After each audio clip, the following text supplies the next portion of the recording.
baş verir Türkiyədə? Bu çevrilişdir yoxsa? Mən burada qeyri-adi bir şey görmürəm. Bir hüquq süreç var ortada. Hüquq işləyir və hüququn da işləməsinə mənə elə gəlir imkan yaratmaq lazımdır. Türkiyə yargısına güvənmək lazımdır.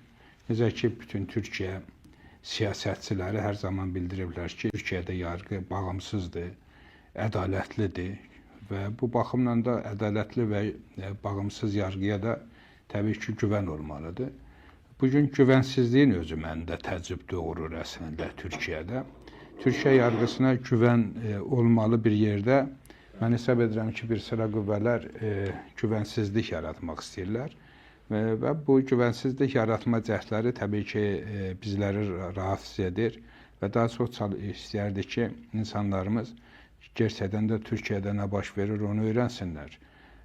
Türkiyənin bugün beynəlxalq imicinə zərbə vurmaq və eyni zamanda Türkiyə ilə bir hesablaşma siyasətində olan güclərə də fürsət vermək olmaz.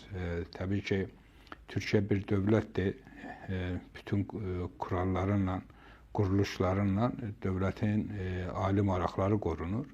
Belə bir siyasətdə də hər bir vətəndaşın və Türkiyə Cumhuriyyətin varlığını çox mənada dəyərli bilən dünya insanlığına gerçəklərin yanında olmaq düşür.